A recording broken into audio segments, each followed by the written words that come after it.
Hey guys, what's up? And today we're going to be looking at a squad I would start for England at the World Cup. So we got Butland as the first team goalkeeper, and Nick Pope on the bench. I put Butland ahead of Nick Pope because I think Butland is a bit better than Nick Pope, but not by a lot. So really any of them really. At centre back, I'm playing 3-4-3 by the way.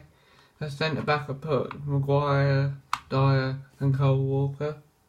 So I think all three of them have performed quite well this year. And Eric Dyer's kind of quite a bit of a good leader. He's captained England once or twice, so he's very good back there. And Cole Walker, you know, is one of England's best players on his day. On the bench I've got James Tarkowski, Chris Smalling and Joe Gomez. But Joe Gomez was mainly because he can play in quite a few positions, and Smalling was because he might add a bit of experience if needed, and Tarkowski was really because he's had such a great year you couldn't really leave him out. On the left I got Danny Rose, on the right I got Oxlade-Chamberlain. But in front of them I got Rashford and Sterling. I think obviously now Oxlade-Chamberlain couldn't play, but if he had been fit I think this would have been a very good England team, with Danny Rose kind of bombing up the wing, Rashford and Sterling being able to support Kane on the inside, and Chamberlain whipping in balls for him. But on the bench I've got Ashley Young, who can play either side, Danny Welbeck, who could also play up front if needed, and I thought there was someone else who could play there, but not. In the middle, in the centre midfield, I've got Ali and Jordan Henderson. So I think that's because Dele Alli kind of had to be in it, seeing as he's one of England's best players, even though he hasn't been on great form as yet. But Jordan Henderson mainly to protect the back four with back three with Eric Dyer in it. But on the bench I've got Lingard, who could come on and play in any of those midfield positions really. Wilshere, who could come on for Ali at times. Lallana, who can probably also play anywhere in that midfield. Up front I've got Harry Kane, England's best player, and it's not England without Harry Kane in the team.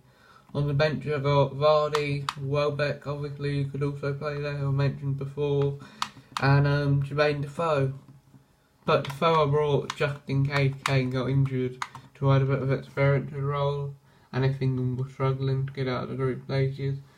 Next we're going to be looking at the Tottenham rumours, and there's a lot of them. First of all, we got Sam Johnston, who was linked as Hugo Lloris's backup, just in case Mitchell Vaughan got sick of it. I think he'd be actually quite good to be a backup. At left back, we got quite a few. So we got Luke Shaw, who hasn't really performed at United, and who struggled a lot with fitness and performance-wise. But I think Pochettino could change him. We got Bertrand, but that room might die down a bit now. Now that Southampton have basically secured Premiership survival, that room might die down a bit. But I'd like for it to continue. Bertrand would probably be my third choice of left back. My second would probably be Kieran Tierney, because he seems really good, and Scotland seems to have a lot of confidence in him, and he's been linked with teams like Man United, Bournemouth, everyone like that as well. My first option, and the priority option I think for left back, would be Ryan Sessegnon, because he can play either left midfield or left back. So there would be a possibility of signing Sessegnon and one of the other left backs, and playing Sessegnon in midfield. At centre back we got Matt Delegit, who was linked to Toby Alderweireld's replacement. But honestly, I really hope Toby Alderweireld stays. But even if he does, I'd like us still to make a move for Delegit. I think he could be a really good player in the future. As another centre back, I've got Johnny Evans, who's been linked. Because West Brom have now been relegated, he's got like a 3 million release clause, I think, if anyone's willing to pay it. I'd be surprised if no one was willing to pay it, considering the Premiership experience and his performances. We've also got Kazawa here, who was a left back who's been linked, but I don't really like him, that's why I didn't put him in the main team. We've also got Cedric, who's been linked to the right back, but I couldn't see us selling any of our right backs, even though I haven't really agreed with Aurier all season. Centre midfield, as what would mainly be Dembele, over someone to back up Dembele, or potentially his replacement. But if Dembele leaves, then I think we need to sign 2 of them. My top target for the centre midfield would be Ruben Neves from Wolves. I think he's had a really good season in the Championship, and I think wave a bit of money in front of him. It would take quite a bit more to get him from Wolves, but wave a bit of money in front of him, and I really think there's a chance of us getting him. My second choice would definitely be Decore, because he's had a surprisingly good Premiership season this year. Even when Watford have been struggling, he's had a really good Premiership season. Another option would be Diawara. Yeah, that is his name. From Napoli. He's quite a good centre midfielder who can move the ball about a bit. I think he's quite young as well. Born in 1997, so he's, quite young, only like 20s, early 20s. Another option would be Thomas Delaney, who I can't really see why we were linked with him, because I really don't think he'd be good enough. Another option is someone who we were linked with last year, and we almost got on deadline day, who we might get this year, and that's Andre Gomez from Barcelona. I think Barcelona are looking to sell him to raise some money, get Griezmann and then some other transfers. Another option could be Jensen, because he's quite a good little player.